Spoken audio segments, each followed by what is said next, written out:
Total count था 4000 के ऊपर। जानवर और इंसानों को मिला के 4000 से 4500 के बीच में जानों का लॉस हुआ उस रात में।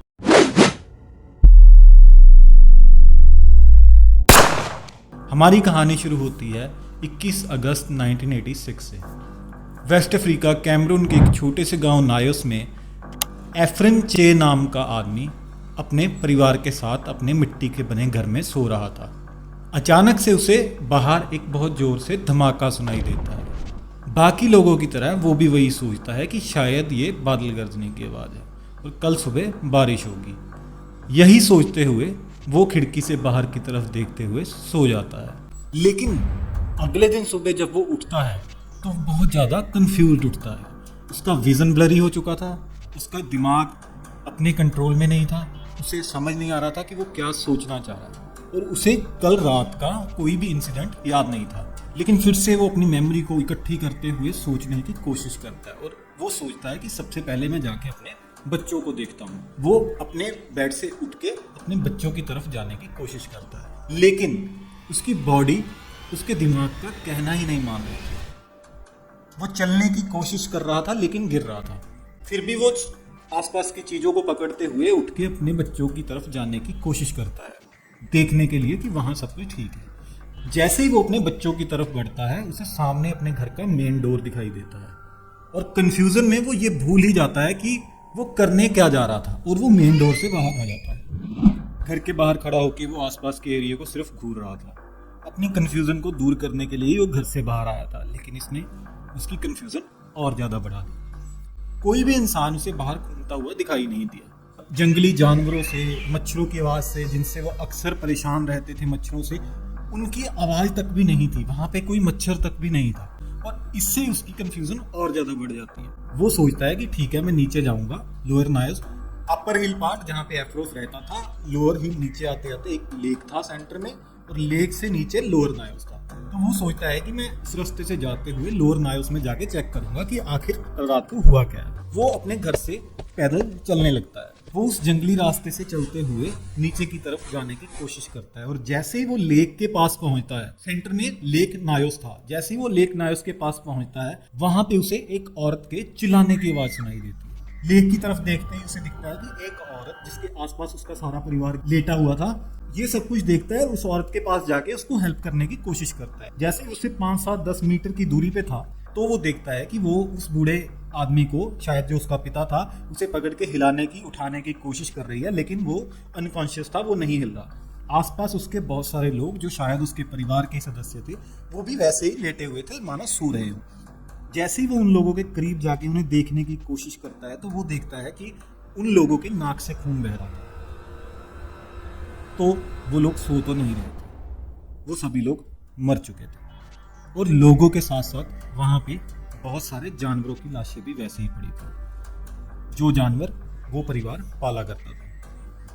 ये सब कुछ देख के एफ्रोस के दिमाग के ऊपर डर हावी हो जाता है और डर के मारे वो वहाँ से वापस लोअर नायोस की तरफ भागने की कोशिश करता है। वापस भागता हुआ जा रहा है, उसे अपने पैरों के नीचे बहुत सारी आकृतियां महसूस हो रही हैं। वो जंगली रास्ता है जहाँ पे दोनों तरफ झाड़ियां बनी हुई है, वो उनसे निकलता हुआ नीचे की तरफ जा रहा है। उसे आसपास बहुत सारी परछाइयां दिखाई दे रही हैं। उन सभी परछाइयों को देख के उसके दिमाग में सिर्फ वही स्टोरीज चल रही, जैसे आम करके लोगों में मशहूर होती है, गोस्ट स्टोरीज, भूत, ये वो, यही सब कुछ उसके दिमाग में आ रहा था।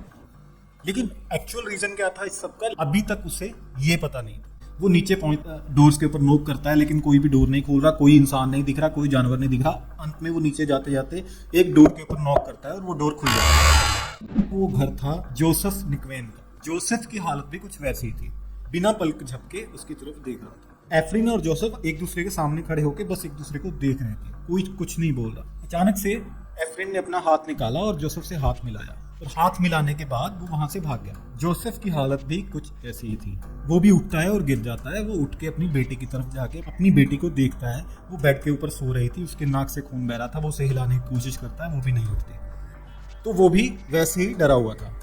वो अपने घर से बाहर आता है बड़ी मुश्किल से और वो अपना बाइक उठा के सोचता है कि मैं आगे गांव में जाके हेल्प लेता हूँ, किसी को बुलाने की कोशिश करता हूँ। और वो अपने बाइक से निकलता है वहां से हेल्प लेने के लिए। और एफ्रिन भी वैसे ही भागता हुआ हेल्प के लिए भागता हुआ जा रहा था। जोसेफ जैसे अपना बाइक लेके पास के एक गांव में पहुंचता है, वो वहां जाके अपनी सारी स्टोरी सुनाता है कि वहां पे ये कुछ हो चुका है, और उसके दिमाग में जो भूत की स्टोरी चल रही थी वो वही बोलता है कि वहां पे भूतों ने हमला कर दिया है, जिसकी वजह से उसके गांव में सभी लोग बेहोश हो चुके हैं या गिर चुके हैं। वो यही बोल रहा था। ये बातें सुन के सभी लोग उसके ऊपर हंसने लगते हैं।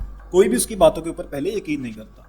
फिर उसका एक दोस्त उसके साथ बाइक के पीछे बैठता कि यस ओके मैं चलता हूँ तेरे साथ और मैं देखता हूँ कि क्या हुआ है। उसका दोस्त उसके साथ बाइक के पीछे बैठता है और वापस उस गांव में आते हैं। जैसे ही वो उस गांव में वापस पहुंचते हैं, वहां का नज़ारा देख के उनके होश उड़ गए। उस गांव में कोई भी इंसान नहीं बचा था। बाहर लोगों की बॉडीज पड़ी थी। जो वो परछाइयां देख रहे थे वो परछाइयां नहीं, असल में लोगों की और जानवरों की बॉडीज थी। सभी के किसी के नाक से खून आ रहा है, सभी ने कपड़े अपने उतार के लोगों ने फेंक चुके थे, किसकी बॉडी के ऊपर कट था, कुछ लोग अपने आप को हार्म कर चुके थे। तो वो सभी लोग पड़े थे। उनमें से कुछ लोग ही शायद बचे थे जिनकी कंडीशन बिल्कुल इनके जैसी थी, दोनों की तरह, कि वो भी कंफ्यूज थे, ब्लरी विजन था और वो भी अजीब अजीब बातें कर रहे थे।